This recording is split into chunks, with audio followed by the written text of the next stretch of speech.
Ciao mate, ti do ufficialmente il benvenuto nella prima lezione avanzata del canale Mamma ho fatto hat-trick. In questo video approfondiremo l'importanza delle abilità secondarie per ogni ruolo nei settori che non sono di diretta competenza del giocatore schierato in una determinata posizione, chiarendo con uno schema quali siano le abilità da tenere in considerazione per garantirsi una formazione solida che non abbia lacune che potrebbero essere di facile preda dei manager più preparati, nel caso in cui queste skills vengano trascurate.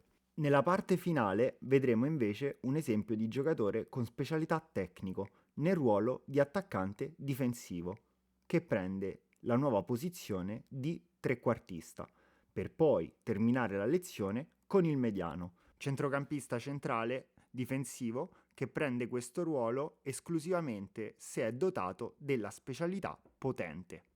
Prima di cominciare ti ricordo che se ancora non hai visto la prima parte di questa lezione chiamata abilità dei giocatori divise per ruolo hat-trick, di iniziare da lì e di studiarla prima di passare a questa parte più avanzata, dove andremo a completare il discorso iniziato precedentemente. Da questa tabella presa su Wikiatric possiamo osservare come le skill secondarie siano determinanti anche per i settori che non sono di diretta competenza del giocatore posizionato in uno specifico ruolo.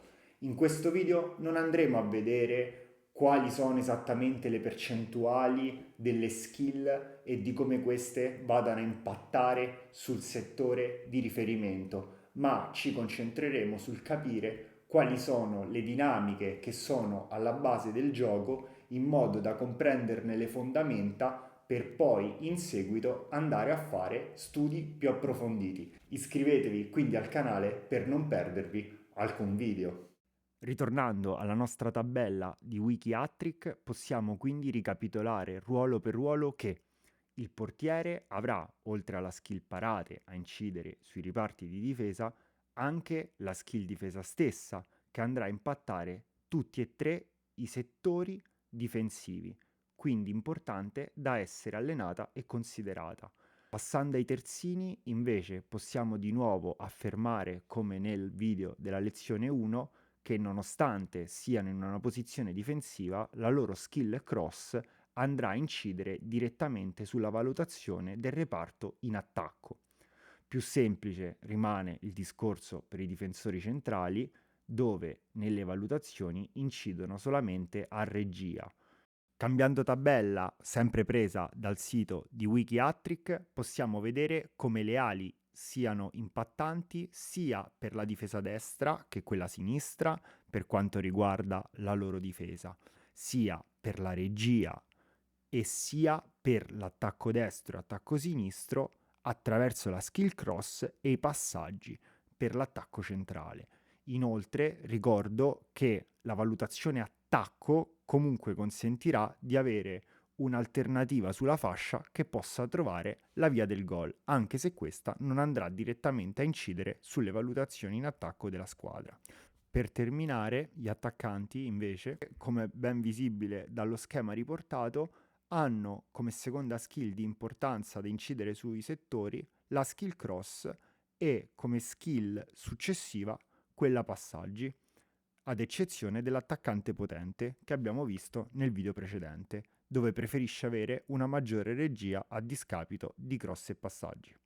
Ed eccoci finalmente al ruolo segreto del trequartista. Come prima cosa, questo giocatore deve avere la specialità tecnico, essere schierato con la freccia in basso come riportato nello schema di destra della formazione, dove possiamo vedere che impatta maggiormente la valutazione della squadra a centrocampo, e sicuramente avere una skill regia non come mostrata nell'esempio inferiore a quella cross, ma che sia quella principale insieme a quella in attacco. Questo perché il giocatore assume una nuova posizione e il suo apporto a centrocampo per la valutazione totale generata dalla squadra per la corsa al possesso palla è di maggior apporto rispetto a quella di un attaccante normale. Nello specifico, questo giocatore lo sto ancora continuando ad allenare a regia, per poi passare a passaggi e ritornare in futuro ad allenare attacco. Per terminare gli argomenti, sveliamo una delle posizioni più ricercate sul mercato, il mediano. Come posso prima però non ricordare la citazione di Don Fabio in Mongolia, manager dell'Araba Fenice e collega mate YouTubers, dove proprio grazie a un suo video ho scoperto questo ruolo ed ho avuto molti trade importanti grazie alla conoscenza di questa particolare nozione. Di fatto, un centrocampista centrale potente che abbia una difesa alta è davvero molto costoso sul mercato. Questo perché è in grado di bloccare sia le ripartenze che le azioni avversarie. Ed è un evento che si verifica piuttosto frequentemente, almeno oggi nel 2025. Il giocatore, per ricoprire questo ruolo, avrà quindi la necessità di essere schierato in posizione difensiva e di avere un livello di skill difesa che sia tendenzialmente equiparato a quello della regia.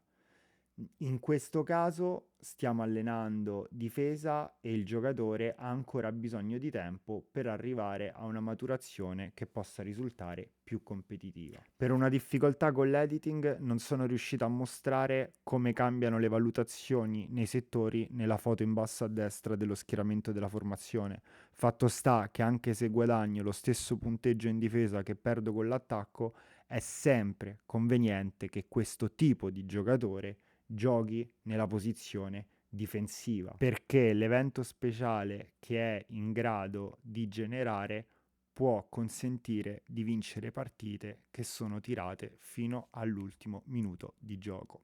Prima di concludere e passare al prossimo video, ci tenevo a ringraziare Bob Meccado 76 per il suo supporto all'interno della scuola Nuba di Mr. Fra, che saluto calorosamente, e a segnalare che dopo che sono stato contattato da un nuovo mate che attraverso i miei video si è iscritto su Hattrick ed è riuscito a scrivermi un'email, ho messo all'interno della descrizione il link direttamente al mio profilo nel gioco su Hattrick per potermi scrivere un HT email. Con l'occasione vi auguro un buon game, ci vediamo sul campo da gioco.